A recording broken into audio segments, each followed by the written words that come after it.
اعوذ باللہ من الشیطان الرجیم بسم اللہ الرحمن الرحیم۔ معزز سامعین، السلام علیکم ورحمۃ اللہ وبرکاتہ۔ امید ہے تمام دوست احباب عافیت سے ہوں گے۔ اللہ تعالیٰ آپ سب کو خوش رکھے، عافیت والا معاملہ فرمائے۔ کافی دوست احباب مجھے بار بار میسیجز کر رہے تھے کہ رمضان المبارک شروع ہو رہا ہے، اور رمضان المبارک کی ان بابرکت گھڑیوں میں اور رحمتوں والی گھڑیوں میں اور ساعتوں میں، اور رمضان المبارک کی بابرکت ایام میں، اور خصوصاً رمضان المبارک کی پہلی جمعرات کا کوئی عمل، کوئی وظیفہ بتا دیجئے۔ تو یاد رکھیے، رمضان المبارک ویسے بابرکت مہینہ ہے، اور اس میں کوئی شک نہیں ہے اللہ تعالیٰ کی خوب رحمتیں برستی ہیں، برکتیں نازل ہوتی ہیں۔ ہر وقت، ہر لمحہ، ہر دن اور ہر رات کے اندر ہمیں اللہ تعالیٰ سے خوب مانگنا چاہیے، عبادات میں گزارنا چاہیے، ذکر اذکار اور تلاوت میں یہ وقت گزارنا چاہیے۔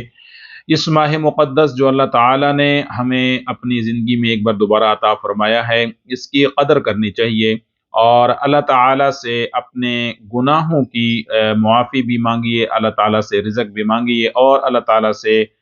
ہر قسم کی نعمت کی اللہ تعالیٰ سے التجا کریے۔ اب اس کے اندر جو سب سے ضروری چیز ہے کہ رمضان المبارک کی جمعرات، جو فرسٹ جمعرات آئے گی رمضان المبارک کی پہلی جمعرات، اس کا کوئی عمل اور مختصر سا وظیفہ بتا دیں۔ تو اس کے لیے ایک وظیفہ اور عمل ہے کہ جس کو پڑھنے سے اللہ تعالیٰ اپنے بندے کو بے پناہ رزق عطا فرماتے ہیں، اور رزق میں خوب ترقی اللہ تعالیٰ عطا فرماتے ہیں، اور اللہ تعالیٰ کاروبار میں خوب برکتیں عطا فرماتے ہیں۔ کہ جو حضرات بھی کاروباری معاملات کی وجہ سے پریشان حال ہیں، یا جو لوگ بھی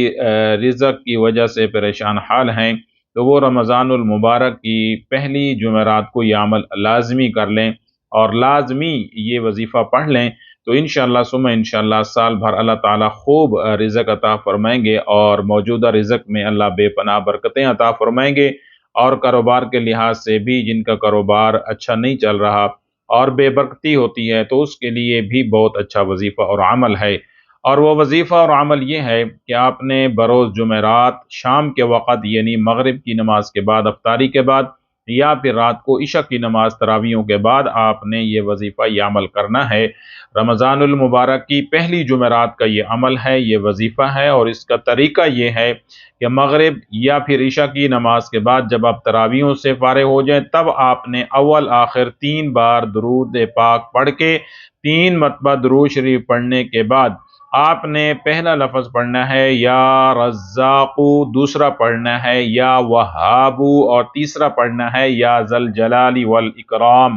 یہ آپ لوگوں نے لازمی پڑھنا ہے، یا رزاق، یا وہاب، یا ذل جلال والاکرام۔ یہ 3 اسماء الحسنی ہیں، اور ان تینوں ناموں کو آپ نے 100 مرتبہ پڑھنا ہے، یا تینوں کو ایک ہی مرتبہ اکٹھے 100 مرتبہ پڑھ لیں، یا پھر علیحدہ علیحدہ سے 100 مرتبہ پڑھ لیں، یعنی یا رزاق پہلے 100 بار پڑھ لیں، یا وہاب دوسرے نمبر پہ 100 بار پڑھ لیں، اور یا ذل جلالی والاکرام یہ بھی 100 مرتبہ پڑھ لیں۔ یاد رکھیے، ان وظائف کے اندر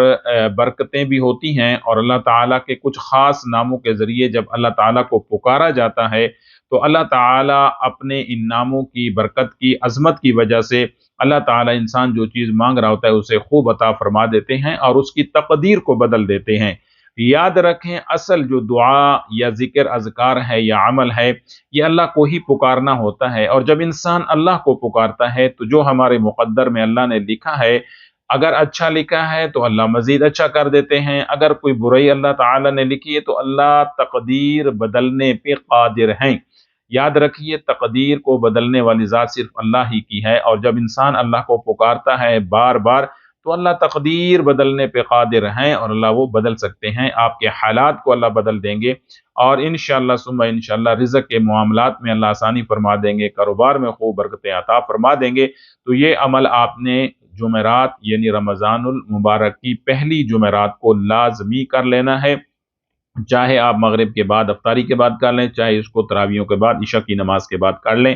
اور طریقہ دوبارہ آپ سن لیں، یا رزاق، یا وہاب، یا ذل جلال والاکرام۔ بہت زیادہ مشہور عمل بھی ہے، اور اولیاء اللہ سے بھی ثابت ہے، اور ہمارے اساتذہ کرام نے اس عمل کی ہمیں اجازت دی ہوئی ہے۔ تو تمام دوست احباب جو بھی یہاں اس ویڈیو کو سنے گا، تو ان تمام دوست احباب کو اس عمل کی اجازت ہے، صرف اپنے آپ کی موجودگی ظاہر کرنے کے لیے آپ نے کمنٹس میں اللہ اکبر لکھ دینا ہے، اور انشاءاللہ آپ کو اس عمل کی اجازت ہے۔ اللہ تعالیٰ آپ سب کے لیے آسانیاں فرمائے، عافیت فرمائے۔ والسلام علیکم ورحمۃ اللہ وبرکاتہ۔